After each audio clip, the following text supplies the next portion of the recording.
Thanks for joining us for another edition of Weekend Winners, proudly brought to you by 1Equine for the equine athlete, and we are back racing in southeast Queensland. The weather event, it has recently passed, so normality is starting to resume, and we go back to Albion Park Metro Racing this Saturday night, a 9-race program. We kick off at 5:41, and it's a good card as well. The Mares Open is a ripper. This is going to be a terrific clash between the rock-hard fit Riley Rainbow and the first upper, Chinchilla, widely regarded as the #1 mare in the state. So that's a really good head-to-head battle there. And the Open Pace is also a really intriguing race. Turn It Up draws well, and then the other big three all drawn towards the outside there. So you've got For Real Life 6, Gate 7, Whisperer's Secret, and Jim RT, the sole second row runner. And that race is over the middle distance journey of 2,138 metres. That is going to be a real tactical race, that one. And then for good measure, the last race on the program, Not As Promised. Still hoping to get himself to New Zealand for that big slot race over there.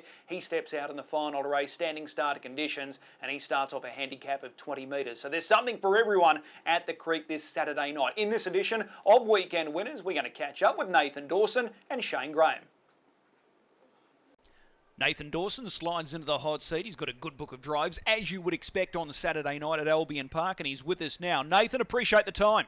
Good to be on, Chris. We start with race 2, Franco Macho. So we missed the big money race last week with the weather event, so back to 14,000, but it's still a very strong field. Franco Macho, 2 off the second row. How does he measure up here in your opinion? Yeah, I think it's probably a good draw for him.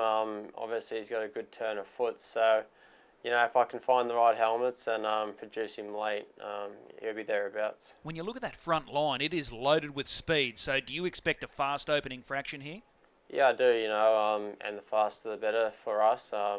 As I said, we've got a good turn of foot, and if it's run genuine, they'll definitely know he's there. Okay. His recent efforts, they've been sound without being super. How do you sort of gauge him right now? Yeah, he's going well. We've had a lot of luck.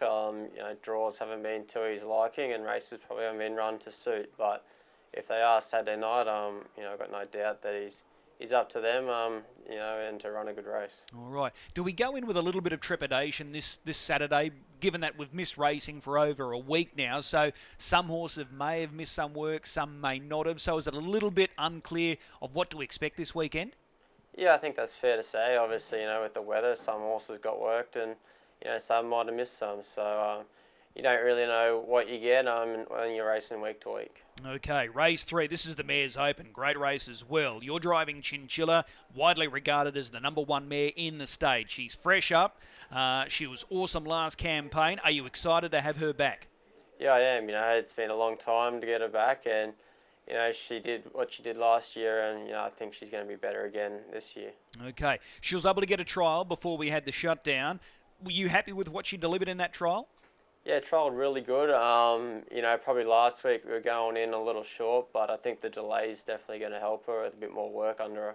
Okay, Riley Rainbow drawn immediately to your inside. It's going to be a tactical race between you and Riley Rainbow, or you and Pete McMullen here, because the start's going to be crucial. Yeah, it is. My mare's got good speed, but she's also got a lot of depth too. So we just have to see the way the races are playing out, but I definitely think she's probably the best mare in the race. Okay, Donnie and Maureen, they're looking big, and naturally so, with several targets coming up later in the year. This will be the start of a big campaign, hopefully. Yeah, I think so. Whatever she does this week, she's going to get better and better as the racing goes on. So hopefully this year we can aim for some big races and hit the mark. Okay, well that's Chinchilla. Great to see her back in action. What about in race 5? Stormtide here. Again, you team up with Donnie and Maureen Smith. He's been running their hands off the clock, this guy, sectionally. Can he bob up here? Yeah, I think he can. He's actually racing better than the form looks. As you said, his times have been sensational. So if he can get a nice trip and a nice run race, you definitely know he's there. Do you prefer him at the mile or 2100 like it is on Saturday night? It doesn't matter. No, I think the way that we're going to be driving him, it doesn't matter. So, as long as the races run good, you're definitely going to be in with a good shot. You've got options here. You can either go straight down to the inside or hold your spot, one off the inside. So you'll just sort of play that by ear? Yeah, that's right. Just see the way the race is being run early and then decide what we're going to do. Okay, let's go across to race 7. Jones Rising Star. She was awesome last time out. She comes up with a good draw here. Do you want to be aggressive at the start with her here? Yeah, we'll be as aggressive as we can. I think she's racing sensational. Probably nearly career best run last start for her. But she's racing well in a pretty even field. But the barrier is definitely on our side. Okay, looking at rivals here, Sweet Options look good and its first and only start in town. Boston Bronski's going really well. Indie Air Tonight is a mare that you know really well. So do they look to be the main threats here? Yeah, I think so. As you said, pretty open race. Pretty even bunch of mares, but we've probably got a little bit edge with the barrier, and hopefully we can make the most of that. Okay. How far do you think she can go, Jones Rising Star? I think she's getting better all the time. I definitely think she's going to get into the open mares. Apart from Chinchilla and that, but she'll match it with the rest of them. Okay, good push there for Jones Rising Star. What about in race 8? Again for Team Battle here, Ben and Tamara. Ohana Dancer. We yet to see the best of her here in the Sunshine State. Can she take this race? Yeah, I think so. A small field's definitely going to suit. 2 starts ago, she was getting to the line really well. Last start was probably a little bit disappointing, but, hopefully she can repeat what she did 2 starts ago, and she should go pretty well on that. She's clearly the class horse of this field. Yeah, she is. It probably looks a good race for her, so hopefully she can break her into the Queensland wins up here. Okay, tactically, how do you want to play it early? Do you want to just let them sort of sort themselves out, or do you want to sort of be aggressive from the get-go? We'll be a little bit aggressive. I think she's probably more of a one-pace mare, so we'll probably try to play along those lines and see how we go. All right, the last race, not as promised. Now, is there still a possibility he could get to New Zealand? Yeah, I guess there's a chance. It's more whether we get the slot or not is the thing. But we just have to see what he does Saturday night. But hopefully he puts his best foot forward and can get a look in. Okay. Are you happy with the way he's come back following that long layoff? Yeah, super. He's obviously racing really well and he's running really good times as well. So I think he's only going to get better as the more racing under his belt. Okay. Since that recent win, he had a trial and he made an early break there. Is there any cause for concern with that break? Nah, it's more my fault. I just wanted to try a few different shoes on him and he wasn't really happy with that. So, I'm not too worried at all.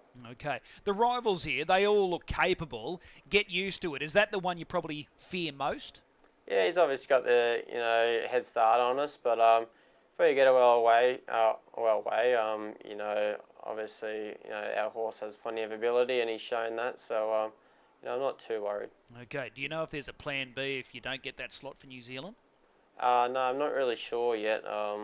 Probably just look for Queensland, races. He's obviously got a big winter coming up and the Inter Dominion, so I think that's the main aim for him. All right. Well, there's plenty on offer, that's for sure and certain. Which horse are you most looking forward to this weekend? Yeah, I'm going to say Chinchilla. Obviously, it's good to have her back and excited to see what she can do. All right, race 3, number 7, Chinchilla. She is back in action. Looking forward to that race on the weekend. Nathan, as always, appreciate the time. We'll see you trackside. Nah, thanks, Chris. Shane Graham now joins us to go through his book of drives on Saturday night. A busy night ahead for Shane as well. He joins us. Appreciate the time, Shane. No worries, Chris. We start in race 1 with Barrett. It's a sticky draw on paper, gate 5, but he's going okay, this horse. Yeah, like you said, it's probably not the best draws. He's more of a 1, 2, 8, 9 horse. But, yeah, look, he always seems to hit the line, so he's going to need luck. Do you sort of push forward at the start, or are you grabbing up and going straight back? Oh, no, you probably got to just have a look for the first bit to see where, if there's any gaps or if he can be up there. So, yeah, we'll probably just slide across and see what happens from there. All right, race number 2, good race this one. Bronski Zulu, your drive, proven Group 1 performer, up against Delhi Row. This should be a good race. How do you think it plays out here? Yeah, look, he's racing terrific. He hadn't put in a bad run this prep. So, yeah, look, it'll be hard up against Delhi Row. I think probably Delhi Row's beat him last time. But, yeah, look, he's drawn inside of him, so that might help us. How aggressive can you be at the start with Bronski Zulu? Yeah, look, we sort of never really pushed him out too hard, but it's probably getting into the campaign where we've got to start, making him use a bit more of his early speed, I think. Okay. Is it all pointing towards Delhi Row, given that it's a mile and he's got a front row draw? Oh, look, he'll be the hardest to beat for sure. Yeah. If it was 2100, it could be a completely different sort of discussion, this one. Yeah, that's right. I think Bronski's definitely better over the longer distance, but he's still pretty good over the mile. Okay. When you look at that whole front row, it's loaded with pace, though, isn't it? Yeah, it is. And especially Albion miles, they always go quick early. All right. Let's go across to race 4. Sheer Artistry is your drive here. She was awesome scoring last time out. Did all the work. You drove her confidently, and she responded. Did she surprise in any way? Oh, no, she's a pretty good mare. She's only had those, before that win, she had 2 starts. So, the start before, she was very unlucky in the Ultimate Driver Series. And first up, she finished down the track, but it was a quick run race. So it didn't surprise us, but probably the first time she's had to really do work in a race, which is probably the most promising part. Okay, so she steps up to the band 5. She looks like she'll reach open class, no problem.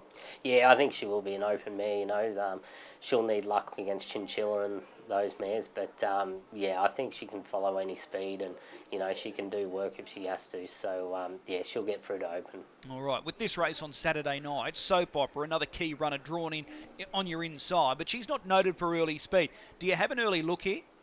Yeah, look, you probably just got to have a look for the first 100 to see what happens, but, if the one happens to be holding us easy, you just drop in behind. So, probably a lot will tell in the first bit when the gate says go. Does your mare deserve to be favourite?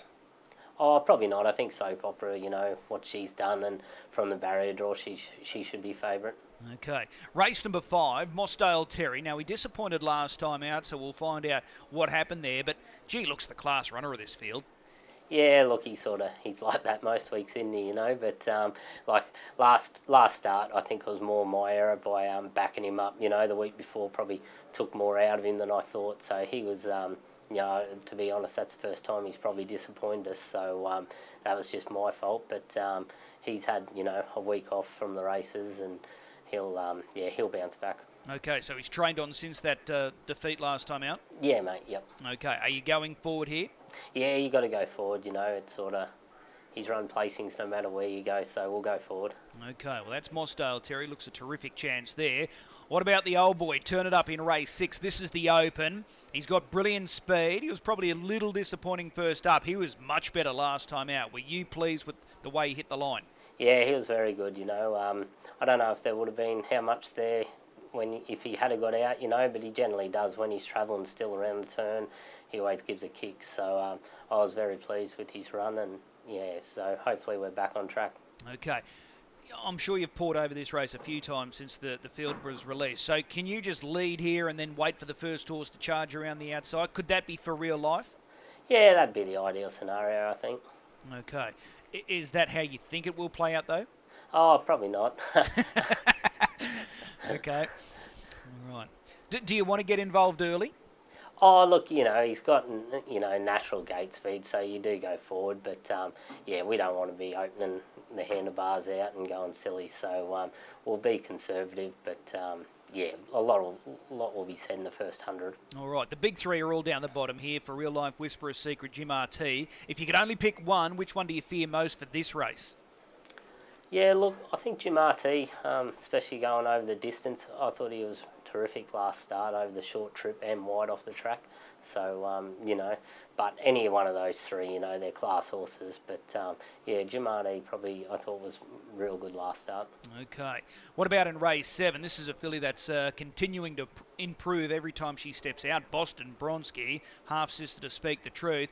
This is a good rise in grade for her. How do you think she handles this challenge?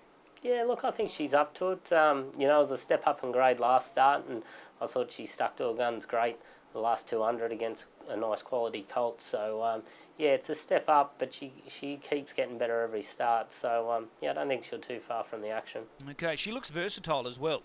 Yeah, she's got a good turn of speed, and she can do a little bit of work also, so that always helps. All right, well, that's Boston Bronski. What about race 8? Yukon Be Serious. Beaten at Redcliffe last time out, but she's going well. Yeah, look, she's she's no star, that's for sure, but she's honest and has a good turn of foot about her, so in one of these races, this suits her. Okay, she's got early speed. Do you use her early, or do you just save her for one run? Yeah, look, I'll see how they come off the arm. I'm sure she could probably get across them, but being a small field, you know, I don't think it's the be-all and end-all to be up the front. So, you know, if the inside ones come forward, we might just slot in behind them. Okay, the last race, this is the trot. You've got the two runners here, GC Calder, Victory Hill. You're going to partner Victory Hill. He was good first up, went third. Yeah, we were up with his run first up, like no trial, and would have had to been a couple of months since he'd started. So he was good, you know, only just missed second the last bit and hit the line well. So he'll improve, but he's also back further, and, you know, it's no easier race. So yeah. He's he's going to probably need another few runs. All right, so it's 2,138 metres. You share that back mark of 30 metres, but your main rivals are drawn better. We'll get used to it's only off 10, not as promised off 20. Yeah, that's right. You know, he's probably, you know, Victory Hills, you know, once we get up into the 2,600 races and that's when you probably see the best of him. It's, yeah, it's hard coming off the back mark over these short trips for him. Okay. Is he going to be nom for the Inter-Dominion later this year? Yeah, look, because it's in the, you know, your backyard, we'll throw one in with him and, yeah, see how he goes. Okay. As I said to Nathan earlier, a little bit of trepidation, I suppose, given that we had just over a week off with that weather event. Do you think it might be a little tough to see how some of these horses go? Some may have missed work, some may not have, so it's a little bit unsure, isn't it? Yeah, it is. You know, I think from a trainer's point of view, it's probably a good thing. You know, you can see ones that probably improve with no work and some that need the work. So, you know, I think it, in a way, it does help you, in a strange way. Okay. Which driver are you most looking forward to? We'll go with Mossdale Terry. Okay, race 5, number 5, Mossdale Terry. Appreciate the time and we'll see you trackside. No worries. Thanks, Chris. As always, a big thanks to our two drivers this week, Nathan Dawson, Shane Graham, both with strong cards. As you would expect, we wish them all the very best of luck. Looking for a good thing? Well, I'm going to side with Nathan Dawson. I think we've got to be a little patient. It is the last leg of the main quaddie, so that might make things a little easier. We might be able to go skinny there. I'm keen on race 8, number 6, Ohana Dancer. I think she's clearly the class runner of this field, and I don't think she's going to find a better race to win at Albion Park, so I'm marking her as the best bet. Race 8, number 6, Ohana Dancer. 9 races, as I said. Quite a few races might be shown on Sky too, so it's best to check your local guide there. Hopefully, the majority of races will be on Sky 1. We look forward to seeing you trackside this Saturday night. We're back Metro Racing, our first race at 5:41.